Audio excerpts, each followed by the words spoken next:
Cook with கோமாளி இந்த வார எபிசோட ஒரு என்டர்டைன்மெண்டான வீக்கா இருக்க போகுது அப்படின்றது கிளியரா தெரியுது. ஒரு அப்டேட் கிடைச்சிருக்கு. நேத்தே ஒரு ப்ரோமோ ரிலீஸ் ஆயிருக்கு. நான் இன்னைக்கு தான் பார்த்தேன். என்னன்னு பார்த்தீங்கன்னா, ஸோ இத்தனை வாரமா பார்த்தீங்கன்னா குக்கு வித் கோமாளி உள்ளதான் வீட்டுக்குள்ள அந்த செட்டுக்குள்ள நடந்துட்டு இருக்கும். ஸோ இப்போ ஃபர்ஸ்ட் டைமா பார்த்தீங்கன்னா இது வரைக்கும் நடக்காத பல விஷயங்கள் இந்த சீசன்ல நடக்குது. அந்த வகையில் பார்த்தீங்கன்னா இந்த வாட்டி வந்து அவுட்டோர்ல வந்து ஒரு ஷோ மாதிரி ஒரு செலிப்ரேஷன் வீக் மாதிரி குக்கு வித் கோமாளியில் நடத்துறாங்க. இது ஒரு பயங்கரமான விஷயமா இருக்கு. ஸோ அதுவும் பார்த்தீங்கன்னா கிராமத்து ஸ்டைலில் ஒரு வயலில் இன்னொரு பக்கம் கழனியில வச்சு அதை பண்றாங்க. ஸோ ஷூட் வந்து காலைல இருந்து ஒரு நைட் வரையும் பண்ணியிருக்காங்கன்னா 2 நாளைக்கான கண்டென்ட் வந்து பயங்கரமா இருக்க போகுது. ஸோ அதுல பார்த்தீங்கன்னா நிறைய போட்டிலாம் வச்சிருக்காங்க. ஸோ அந்த கேம்ஸ் அந்த கிராமத்து ஸ்டைலில் ஃபன் கேம்ஸ் வைப்பாங்கல்ல, ஸோ அந்த மாதிரி ஒரு ஃபன் கேம்ஸ்லாம் வச்சிருக்காங்க. ஸோ அதில் பார்த்தீங்கன்னா ஏதோ பானையை உடைக்கிற மாதிரி அதில் ஸ்டிக்கர் வருது, அதை எடுத்து புகழ் மூஞ்சில் ஒட்டுற மாதிரி ஒரு சில விஷயங்கள் காணப்பட்டது.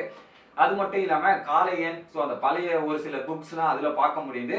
அதே மாதிரி ஒயில் கார்டா வந்த குக் எல்லாருமே அதில் ஜாயின் பண்ணிட்டு இருக்காங்க. இது ஒரு பக்கம். அதில் பார்த்தீங்கன்னா பகலில் வந்து நார்மலாக நமக்கு எபிசோடில் என்ன நடக்கும், ஸோ அட்வான்டேஜ் அந்த மாதிரி, ஸோ பகலில் அந்த மாதிரி நடக்குது போல. ஸோ அந்த மாதிரி அட்வான்டேஜ் 1 அட்வான்டேஜ் 2ன்ற மாதிரி அவுட்டோரில் செலிப்ரேஷன் நடக்க ஆரம்பிக்குது. அது மட்டும் இல்லாமல் இதுலேயும் ஒரு மிகப்பெரிய காம்படிஷன் என்னன்னா chef Bhat versus chef Damu அப்படின்ற மாதிரி ஒரு டீம் பிரிக்கிறாங்க. ஸோ வெங்கடேஷ் பட் டீம் ஜெயிக்குதா இல்லை செஃப் தாமு பட் டீம் ஜெயிக்குதான்றது வெயிட் பண்ணி பார்க்கணும். முக்கியமாக அதில் எந்த குக்கும் எந்த டீமில் இருக்காங்க அப்படின்றதுல பார்க்கணும்.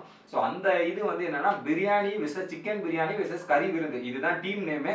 ஸோ அதில் வேற 150 பேருக்கு சமைக்க போகிறோம். ஸோ அந்த செலிப்ரேஷன் வீக்கில் வந்து 150 பேருக்கு சமைச்சு ஒரு விருந்து அளிக்க போகிற விதமாக அதில் வந்து ஒரு பக்கம் செஃப் வெங்கடேஷ் பட் சார் சொல்லிட்டு சமைச்சிட்டு இருக்காங்க.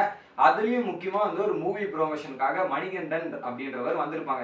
நீங்கள் வேணா சூர்யா ஒரு படம் வக்கீலா நடிச்சிருப்பார்ல, அந்த படத்தில் வந்து ஒரு மெயின் கேரக்டர் பண்ணவரும் அந்த ஹீரோயின் யாருன்றது தெரியல, அவங்களும் வந்து அந்த ஷோவில் ஜாயின் பண்ணியிருக்காங்க. ஸோ இந்த வார எபிசோடு ஒரு மிகப்பெரிய என்டர்டைன்மெண்ட் வேற மாதிரி. ஸோ இத்தனை நாள் பார்த்ததுக்கும் இன்னைக்கு பார்க்கறதுக்கும் டோட்டலாக டிஃப்ரெண்டான ஒரு எபிசோட பார்க்க போகிறோம். நான் ரொம்ப அவ்வளோ வெயிட் பண்ணுறேன். நீங்கள் எத்தனை பேர் வெயிட் பண்ணுறீங்க அப்படின்றத கமெண்ட் பண்ணுங்கள். வீடியோ பிடிச்சிருந்தா லைக் பண்ணுங்க guys.